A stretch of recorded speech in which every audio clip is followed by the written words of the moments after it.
Il suffit parfois d'une petite impulsion, d'un souffle, pour nous emmener loin. J'aime bien voyager avant de descendre, dans ma tête, dans des endroits que j'aime beaucoup. Et donc c'était de recréer ce voyage intérieur à travers les images que je m'imaginais dans ma tête avant de plonger. Donc du coup, oui, c'était... Donc si le spectateur est perdu, c'est normal, parce que moi-même je suis paumé avant de partir. Et petit à petit, la concentration arrive à une espèce de point d'équilibre. Et là, je suis prêt. On voulait parler d'apnée, on voulait parler de sécurité et on voulait aussi quelque chose qui est très important, le tourner dans un seul et même endroit. C'est-à-dire que pour nous, l'idée, c'était d'être en Martinique, de filmer un Martiniquais et de dire ce film-là, il a été entièrement réalisé localement. On a développé cet univers onirique via ce noir et blanc, via des procédés de retournement qu'on a imaginés sur Terre, mais on ne savait pas si c'était faisable sous l'eau. Et la magie a fait que c'est faisable sous l'eau. On veut aussi envoyer ce message de conservation et de préservation de la faune et de la flore. Alors, spécifiquement en Martinique, parce que tout le projet est tourné en Martinique, mais qui est un discours beaucoup plus global à faisons attention à cette planète, elle est belle, elle est venue interagir avec le projet, elle nous a créé de belles surprises au niveau des animaux, au niveau de la lumière, on a joué avec, et plus on la respecte, plus elle nous réservera de belles surprises.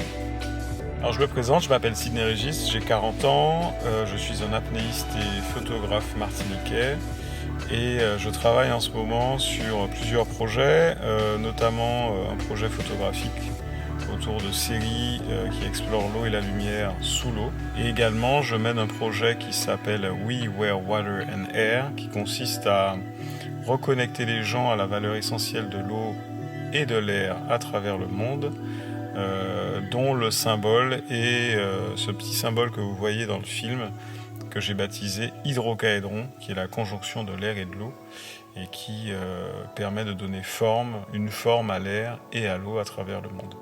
Je suis photographe professionnel à Paris depuis 10 ans maintenant et je suis spécialisé dans le cinéma. C'est-à-dire que je suis photographe sur les plateaux de cinéma, on appelle ça un photographe de plateau. Je fais à la fois les photos, mais je fais aussi maintenant de plus en plus de making-of pour le cinéma. Donc mon métier consiste vraiment à faire des photos pendant que le film se fait, se tourne. Et toutes mes photos vont être utilisées pour la promotion du film et pour la fiche du film également. Je suis photographe et réalisateur. J'étais ingénieur en traitement d'image. J'ai voulu tester un métier un peu plus créatif. Et je suis parti en voyage et j'ai vraiment redécouvert la photo en voyage. Et au fur et à mesure de mon approche de la photographie, j'ai découvert la vidéo. Mon domaine, voilà, c'est voyage, aventure et exploration, voire sport extrême. Tous les trois, un univers artistique qui est différent et du coup, je pense que dans le projet final, il y aura vraiment cette espèce d'alchimie atypique, je pense. Ouais, c'est hybride. C'est marrant quand même d'avoir 3 photographes qui font un film quand même. C'est quand même ouf. Parce que moi, quand je bouge, je pense à vos plans. Je me dis, bon, la caméra est là.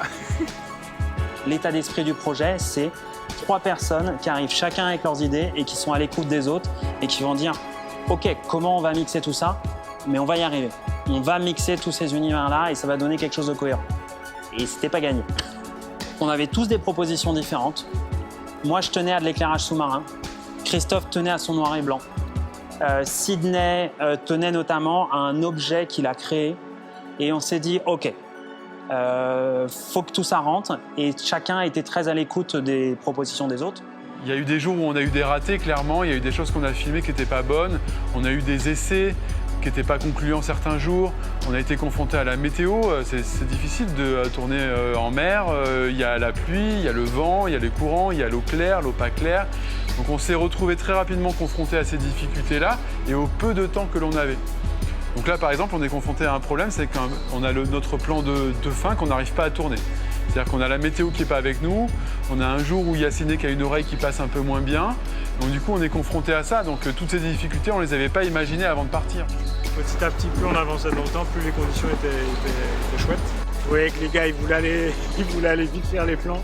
Du coup, ça commençait à tourner un peu dans ma tête. Mais on a eu de la chance. C'est cool, on a réussi à rentrer ce fameux camp de fin du Naou. C'était pas simple du tout. Vraiment. Autant j'avais froid avant de partir, passer 20 mètres, j'avais l'impression de ok, tout va bien. J'ai passé une compense, et puis après je suis arrivé en bas, je suis dit putain, c'est cool. Je suis prêt comme un gardon, quoi. On a la chance, Christophe et moi, de très bien connaître les appareils photo Sony. En vidéo, pour moi, c'est l'outil de travail parfait.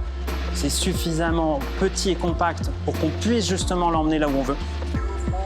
Et c'est suffisamment qualitatif et réglable et personnalisable pour pouvoir obtenir le rendu qu'on veut. Je pense qu'on n'aurait pas pu faire de meilleurs choix techniques entre qualité et compacité. On est dans le meilleur ratio. On avait deux boîtiers plein format compact, donc les Sony Alpha 7 Mark III, deux caissons également compacts, Ecolite, prêtés par Photo d'Enfer, qui nous a suivis sur ce projet-là, et 3 lumières. 3 sources lumineuses que l'on a mixées, et Rémi tenait vraiment à ça, c'est-à-dire qu'il voulait utiliser des parapluies sous l'eau. Grâce à Profoto qui nous a donné donc des parapluies, on a pu emmener des parapluies sous l'eau. C'était une idée un peu folle parce qu'on sait les difficultés qu'on s'est dit, mais sous l'eau ça va être compliqué à utiliser. Au départ, c'est un projet voilà, perso, entre potes, on s'est dit tiens, on va faire ça. Comme je pense qu'on est tous les trois très perfectionnistes, on va le faire bien. On a pu bidouiller un truc dans notre coin et non, ça n'a pas de sens. La portée, ben, ça va être voir comment les gens vont réagir et comment ils vont accueillir ce petit objet hybride. L'idée de ce film, je pense, c'est, je ne sais pas ce qu'il va devenir. Pour l'instant, on se pose encore plein de questions. On est dans un moment où on se questionne énormément. Nous, ce qu'on aimerait, c'est qu'il plaise à un maximum de gens et qu'ils défendent une idée principale. Si on a fait ce film, c'est pourquoi? C'est une raison essentielle, c'est de préserver l'environnement.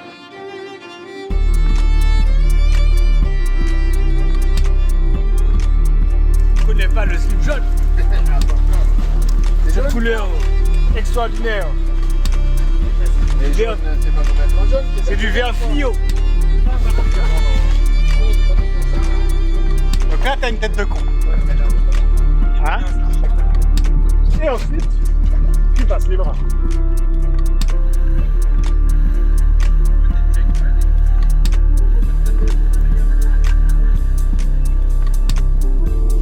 Pas trop immersif dans ta vie privée. Ah ben, t'es carrément immersif.